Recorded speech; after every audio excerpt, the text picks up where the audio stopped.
In this episode of Cruising America's Waterways, we begin a cruise on the Intracoastal Waterway, which is often referred to as the ICW. This protected route begins in Portland, Maine, and runs along the Atlantic seaboard by Key West, Florida, to Brownsville, Texas. This waterway was established by Congress in 1919 and is maintained by the Army Corps of Engineers. We'll be following Roberta and Bill on their ICW journey aboard the Nantucket Clipper, a 100-passenger ship with an all-American crew. Our trip begins in Charleston, South Carolina, and ends on the beaches of Jacksonville, Florida. Before boarding the Nantucket Clipper, Roberta and Bill spent time visiting Charleston. Their first stop was the Charleston Hilton Harbor Resort and Marina, which maintains a nautical theme in its menus, artwork, and even in the uniforms worn by the staff.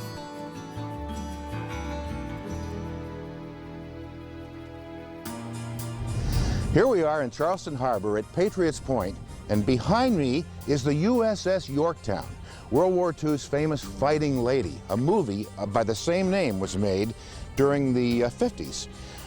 Well, the Fighting Lady was the greatest weapon of the greatest generation, and it served all over the Pacific, specifically in Iwo Jima and in Okinawa and off Vietnam during the Cold War. But not many people remember that the Yorktown also was the ship that rescued the crew from Apollo 8 as it came back from our first manned space flight around the moon. Great ship. Boy, isn't this fabulous? Yeah. This is in great shape, and considering it's 50 years old this year. Yeah, right. It's better fit than we are. Yeah. Well, we've worked our way up all of the ladders and have arrived at the bridge. And you might be interested to know that the captain stayed on the bridge when the ship was underway. In fact, he was here 24 hours a day for months. The survival of the ship depended upon the captain being on the bridge. Quite a place. Very well protected in here. There is an outside area, as you can see through the windows, but the essential elements of running the ship are all in a very well protected area in case of bombardment. In the 1950s, a new deck was added to the Yorktown to allow her to carry jet aircraft. Later, she was converted into an anti-submarine carrier before being decommissioned in 1970. Also on exhibit here is a destroyer, Coast Guard cutter, and a World War II submarine. Across the harbor is the South Carolina Aquarium. The aquarium opened in May of 2000, and since then we've had about 1.8 million people come through the building, which makes us Charleston's most visited attraction, which we're very excited about. And we're especially excited about that because the aquarium is all about South Carolina. All kinds of animals and plants live here, and we celebrate that biodiversity at the aquarium, and so it's a great place to get a real feel for what the state is all about.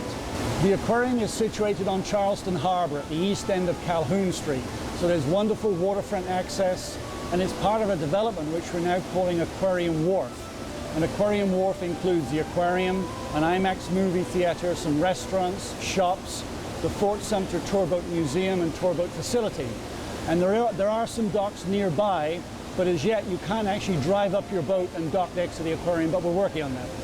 We have three major exhibits at the aquarium. There's the mountain forest where we are now. We also have a low country salt marsh, and we also have a 350,000-gallon great ocean tank.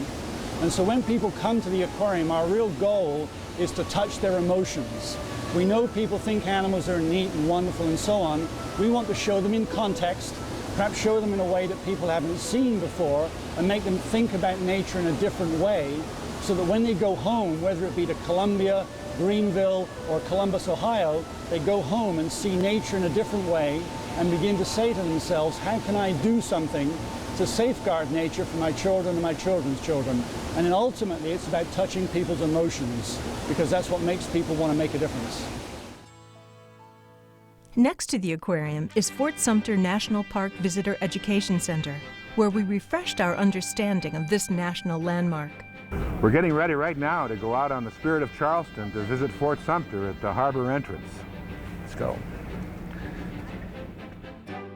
A 35-minute narrated ferry cruise through the harbor prepares tourists for their arrival at the island fort.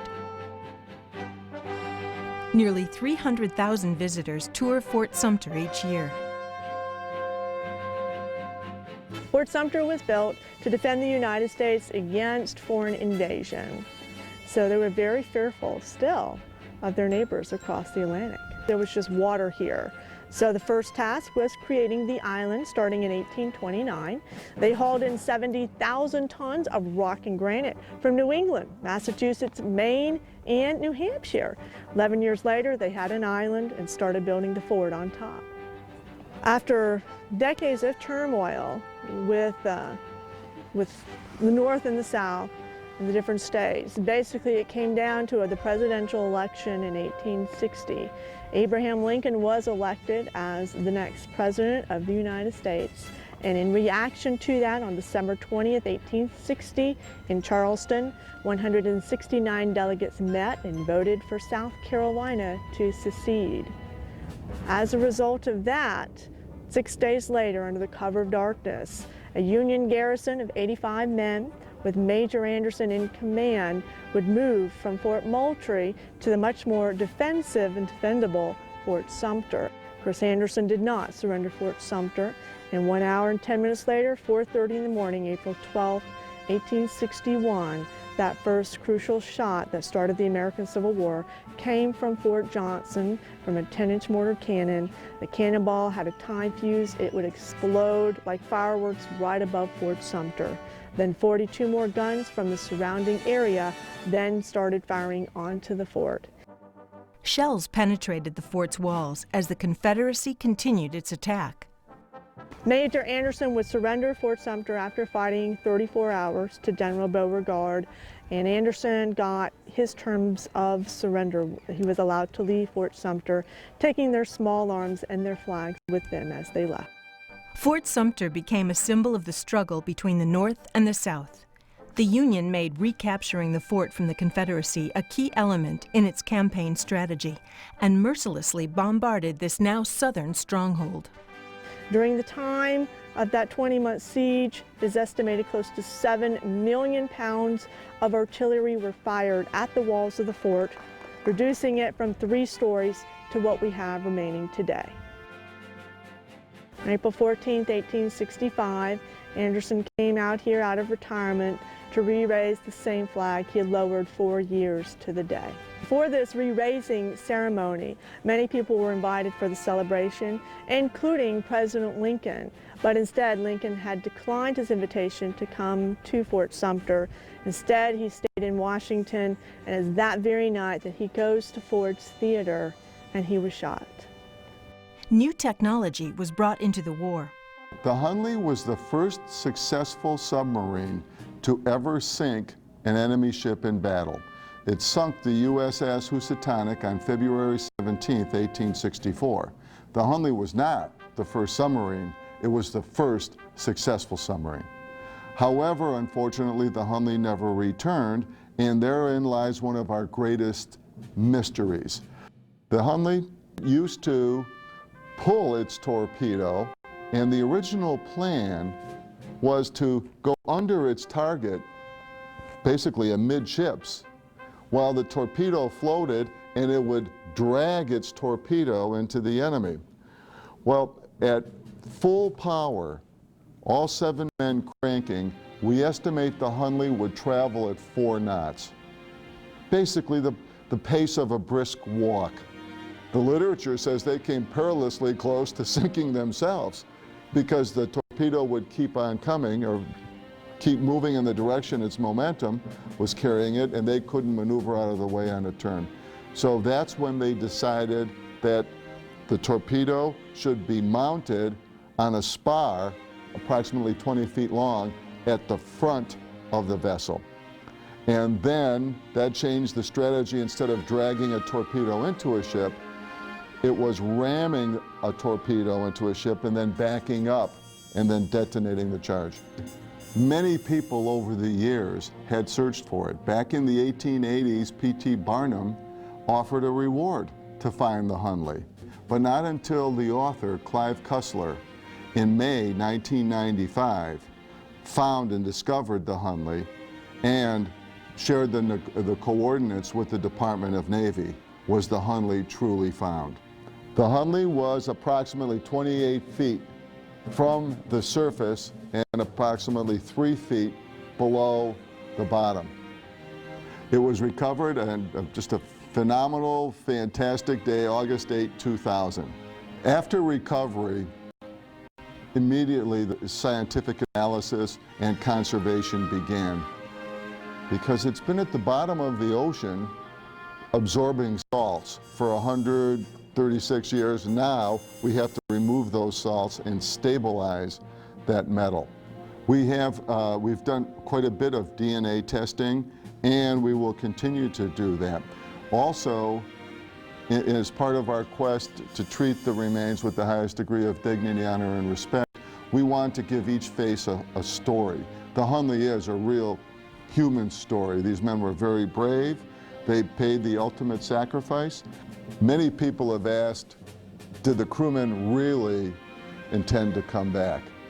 If I was back in the 1860s, would I have gotten into that vessel and go out and done what they did, considering the fact that 2 prior crews didn't return? I honestly would look myself in the mirror and say, no, I didn't have the guts to do that.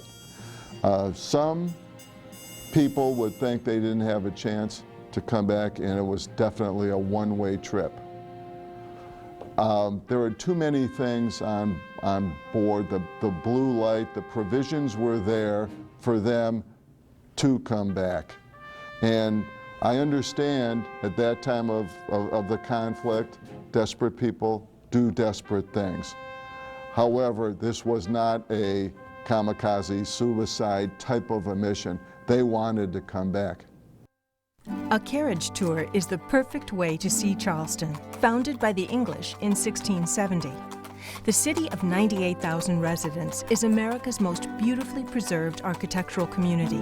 Charleston's historic district encompasses more than 2,000 buildings, with 73 of those predating the Revolutionary War.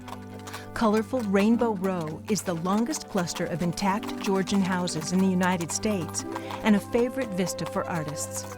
Complementing the charming facades of some of Charleston's historic buildings are beautiful gardens. Charleston is home to the Spoleto Festival, the most comprehensive arts festival in the country, held here each spring. Tourism is a major industry in Charleston, with over 5 million visitors to the city each year. The U.S. Navy is the area's largest employer. In fact, the city's location on the Atlantic Ocean at the juncture of the Ashley and Cooper Rivers has accounted for its importance and wealth throughout its history. Now, for those of you who wanted to see sailboats, this schooner cruise is for you. Now, for safety, I have to tell you, this Coast Guard requires it. We have life jackets in compartment here, there, and 2 compartments forward, both adult and children. In order to don them, you put them over your head, take the black strap, put it around your waist, clip it, and cinch it tight. Another thing I want to warn you about are these spars, okay? These wooden beams here. When we're out there tacking or jibing, they'll come across, taller people especially. They'll hit you in the head, and then you'll know why they're called booms. Another thing are these lines that are attached to the booms. Please don't hold on to them while we're underway, okay? Lest your hand get grabbed by it and pulled through those blocks. It will ruin your day, I know. I can tell you from first-hand experience. Now, I didn't go sailing for 2 months. But I think that's about it. Let's get underway. My crew will probably ask for volunteers to put up the sails. After all, it is your sail. And anybody wants to steer, come back and steer and so on. With the wind direction we have today, what I probably will do is to motor up. We have a short trip. So I'm going to motor up past this big ship that's coming in here because we're right into the wind, and then start sailing over towards Fort Sumter. On the way motoring, we'll put the sails up so that once we get in a favorable wind position, we can go ahead and sail, shut the engine off, and be nice and quiet, sit back, relax. Thank you for your attention. Flemishing, trying to keep it neat. The schooner Pride is an 84-foot, 3-masted schooner. Sailing is a deceptively relaxing way to travel the waters. In reality, it demands a great deal of skill. You can really see the work they go through on these huge sailing races. Cross over there on Folly Chute, it's a memorial to people that perished when a schooner similar to this in the 1800s ran aground there in a big storm. People from the city of Charleston came over in longboats to help rescue them. In total, 18 people perished in the storm out there. So it's just a memorial for that incident back in the 1800s. Sailing has its own language, consisting of words like mizzen, halyard, and sheets, which refers to the sails. The rigging and trimming of the sails is dependent on the winds and the course the boat is taking.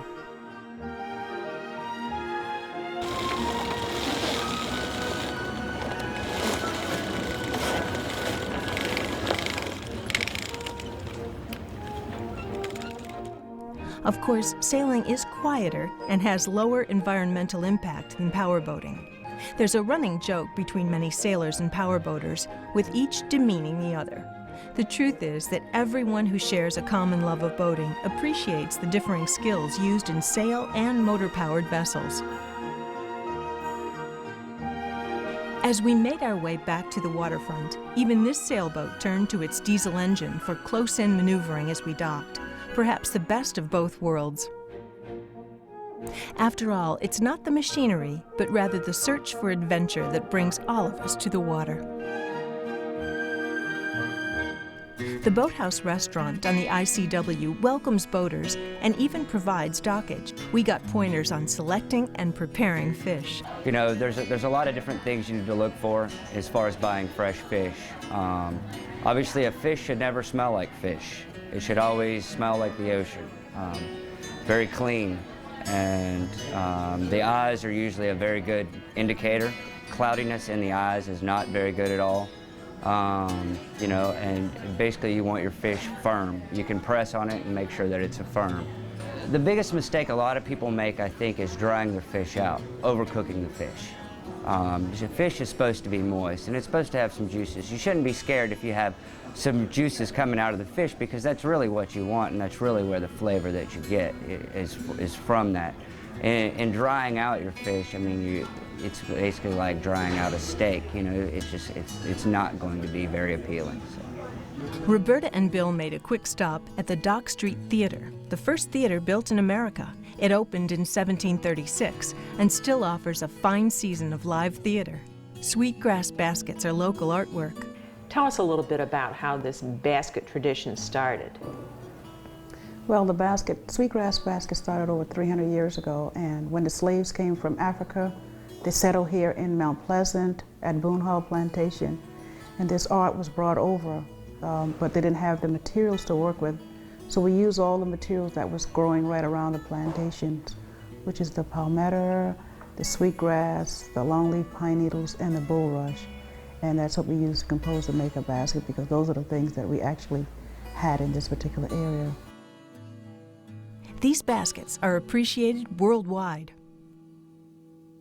Yeah, we're here with Frank McMahon from Hank's Seafood Restaurant in beautiful downtown Charleston. And he's going to show us how to do a famous dish, she crab soup. A local favorite here in Charleston. We're going to start slowly with just a little bit of butter, probably about quarter pound. And it's a very simple soup to make. It's easy to make at home.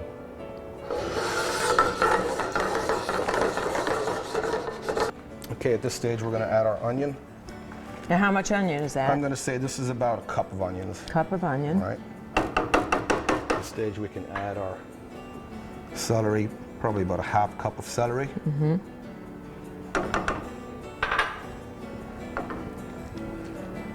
Again, doing this slowly is the best thing, because it develops the flavor of the vegetable. It gives a certain sweetness back to the crab as well. At this point we can add in the crab roll. Let's see. It looks like a cup, maybe? It's about a cup. Yeah. Right about a cup. Oh, we'll go with the whole lot. Yeah. There you go. Okay. A little bit more, a little bit more. Mm-hmm. Okay. There we go. Put a little bit of the sea back into it. Add a touch of garlic. Now that looks to me like maybe a quarter of a cup of garlic. That's about right. Okay. Now this is fresh crab meat. This is fresh crab meat, correct. You wouldn't want to make it with the imitation crab. Not at all. No, okay. Fresh ingredients only. Oh, yes. everyone comes down here to Charleston for fresh seafood and the she crab soup. And it's your signature soup, right? Well, it is. Yeah. It is. We have a number of different soups down there. We have a lobster bisque as well, but definitely the she crab soup is our big seller. Okay, we're going to add a little bit of white wine right now. Okay. It's about 4 ounces. And let that cook out. And now what you've all been waiting for is the sherry. Oh, so you put that in right while it's I'm cooking? going to put that in now. Will we get a dollop afterwards? There we go. Some reserved for later. And this is just flour? Just a little bit of flour. We're going to work that in there. 2 or 3 tablespoons. Here we go. We see this starting to thicken now. See, it's thickening now. In about 2.5 minutes, it'll get noticeably thicker. And you want to, if you're adding flour, you definitely want to make sure to cook that out because it'll leave that residual starch flavor that you don't want. Let that down with some of the crab stock. And that was about 4 ounces.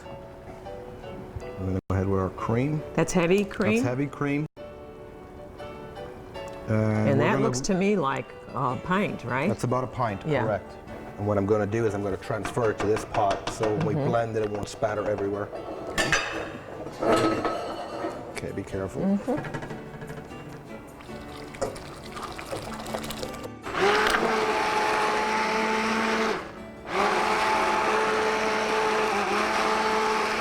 Now we've got it. Let's dish out some. We've got our crab at the bottom of the dish. Does she get a little dollop of sherry just to dress it up a bit? Okay. You can mix that in there. Now we're talking. A little bit more. There we go. Unbelievable. Let me see about that. Good? Oh, try it. Try your own handiwork. That is fabulous. Come on, everybody.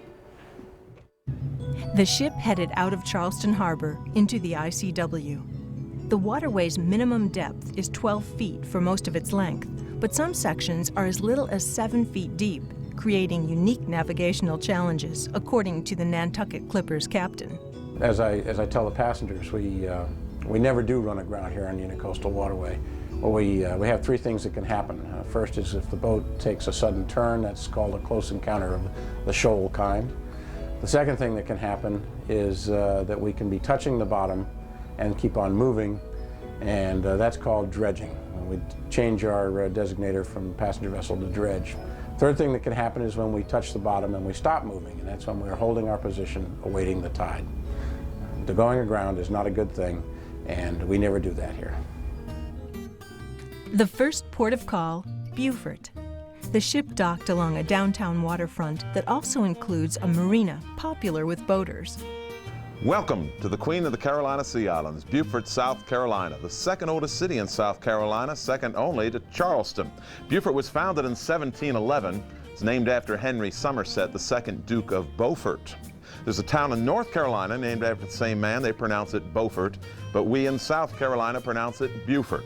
If you're ever confused about that, just remember we never sing America the Beautiful, we sing America the Beautiful. So beautiful Beaufort by the Bay makes perfect sense to us here in South Carolina. The next episode of Cruising America's Waterways will begin here at Beaufort's historic St. Helena's Church, cruising on the ICW to Jacksonville, Florida. See you next time.